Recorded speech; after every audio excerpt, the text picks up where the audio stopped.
سألتك عن العدو الرئيسي، أنت لم تكن صريحا. يعني عدوهم الرئيسي هو المغرب، هم يتسلحون للمغرب ويجهزون الحرب للمغرب، والمجاهد عندهم هو من يقاتل المغرب ليس فرنسا. أما فرنسا كما قلت أنت خلاص مفروغ منها، جماعة أدوات فرنسية.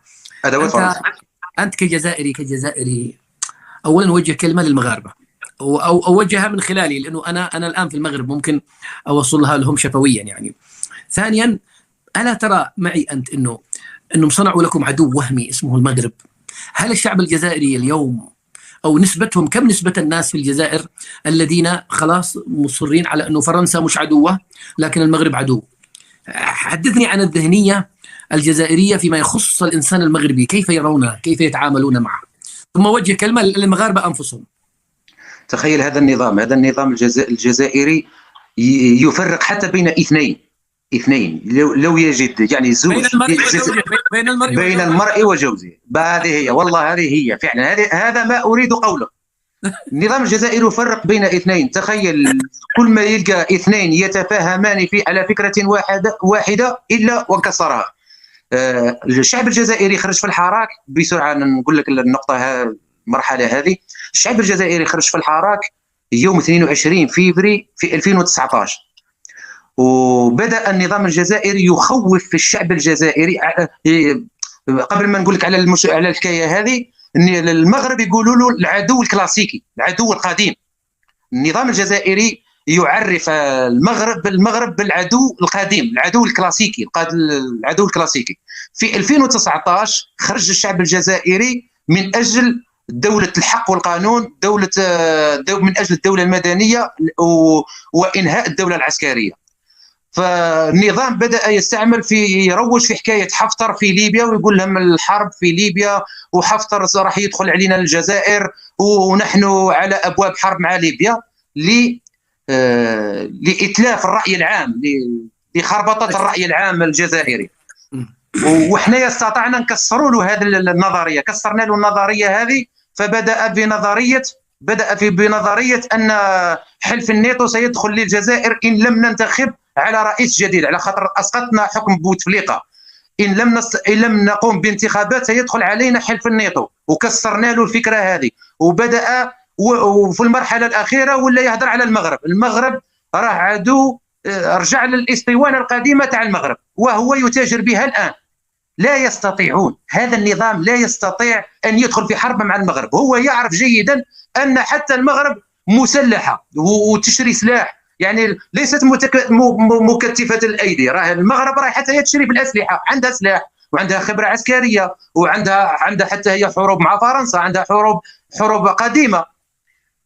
إذا هم يعرفون جيدا، شنقريحة يعرف جيدا لو كان يدير حرب مع المغرب، الجنود الجزائريين عند وصولهم إلى المغرب لن يعودوا، سيظلون في المغرب، ما يزيدوش يرجعوا، لأنه لو يعود إلى الجزائر سيعود إلى مشكل الحليب والزيت والخبز والمشاكل السوداء والكحلاء. سيظل في المغرب، لن يعود، لن يقوم بحرب مع المغرب. هو يعرف أن المغرب ميدانيا متفوقة على الجزائر من ناحية البنية التحتية ومن ناحية، وهذا كي تقول لهم الكلام هذا يقول لك أنت عميل للمغزى. من قبل كنا نهضروا نقولوا قطر نظمت الكأس بطريقة جيدة، يقول لك أنت عميل لقطر. تقول لهم المغرب أنا زرتها وبلاد جميل، يقول لك أنت عميل للمخزن.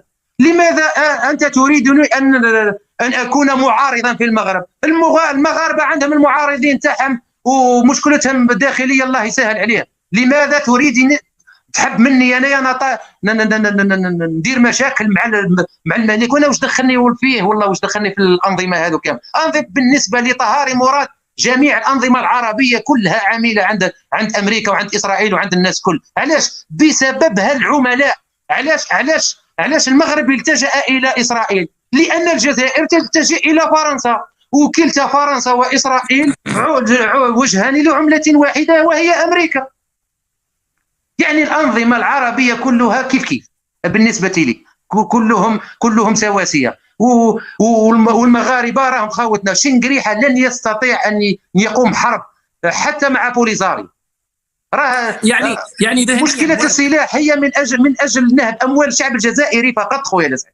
يعني تخيل أنت طبعا نفترض جدلا أنه دخل حرب. ولعلمك المحللين السياسيين والحربيين والعسكريين يقولون أن الحرب وارده حقيقه، يعني في حرب تسلح خطيره بين المغرب والجزائر. شنقريحه ذهنيا ما زال يستطيع يدير حرب، يدير خطط عسكريه، يفكر. يعني هل معقول انه انت ستهزم المغرب بشنقريحه بواحد المفترض انه الان زهيمر خلاص مخرف. لا يستطيع. ما يقدروش يديروا حرب، ما يقدرش يدير حرب على خاطر هو عبد مأمور من فرنسا، وفرنسا لن تقبل بحرب في جنوب فرنسا. طيب. قالتها كم من مرة فرنسا تقول لن نسمح بقيام حرب جنوب فرنسا، يعني تحت البحر الأبيض المتوسط، لأنهم يعلمون جيدا لو تقوم حرب ما بين الجزائر والمغرب سيهرب الناس جميعا. أقرب منطقة للهروب أين؟ فرنسا. الجميع سيهرب إلى فرنسا، سنصبح كلنا عبئا على فرنسا، الجميع الشعوب ستهرب إلى فرنسا. إذا فرنسا لن تسمح. شنقريحة لن يستطيع بقيام حرب ضد المغرب لأنه عبد مأمور فرنسا ويخضع لأوامر فرنسية، وفرنسا لن ترضى بقيام هذه الحرب. مجرد متاجرة، مجرد لاستعباد الشعب الجزائري المغلوب على أمره فقط. الشعب الجزائري مغلوب على أمره من طرف هذا الضباط الفرنسيين. طيب هذا الشعب، عرفنا الشعب، لكن أن تصور أنت جيش بلادك أنه لو دخل حربا مع المغرب أنهم سيذهبون إلى المغرب ولا يعودون. هذه يعني إذا كان مراد تقول له على خاطر الجزائر. أنا نعطيك السبب حتى بغض النظر أن الوضعية المغرب أحسن في التنمية وذاك أحسن من الجزائر بكثير. بغض النظر على هذا، الجزائري والمغربي عندهم طبق واحد. شفت الطاجين اللي راك تاكل فيه في المغرب هو موجود في الجزائر. شفت الزليج هذاك اللي شفته في المغرب والله موجود في الجزائر. هذه كلها مناطحات التي تجدها عن الزليج وعلى كله كلام فارغ. المغربي والجزائري توأم، والله توأم حقيقي وليس إخوة. اليوم زاد الجزائري وغدا زاد المغربي. خلقنا في دقيقة واحدة ودخلنا الإسلام بسبب العرب اللي جاوا. أصبحنا متناسبين مع العرب بسبب بالإسلام والحمد لله. ولكننا شمال إفريقيين أمازيغيين بامتياز، عائلة واحدة، إخوة توأم. فكريا نعم، فكريا ودينيا وعقائديا، لكن تراثيا المغاربه يقولون ان كل شيء لهم وانكم سرقتمون بما فيها الزليج والاكلات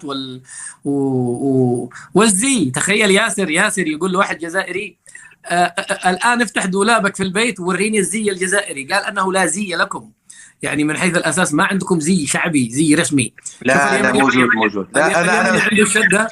لا موجود في الجزائر موجود. لا موجود. لا هذا افتراء، مجرد افتراء، مجرد للضحك فقط. ولكن نوع الجزائر عندهم لباس الجزائري، وكاين لباس القسنطيني. انا من مدينه قسنطينه، كاين لباس قسنطيني وكاين لباس وهراني وكاين لباس مغاربي يستعملوا في الجزائر، كاين حقيقه موجود. ولكن يعني هذا افتراء. عندكم زليج حقيقه؟ زليج هذاك القديم. نو موجود. انا شفته في البيوت التركيه العثمانيين في وسط قسنطينه عنده مئات السنين. لا موجود.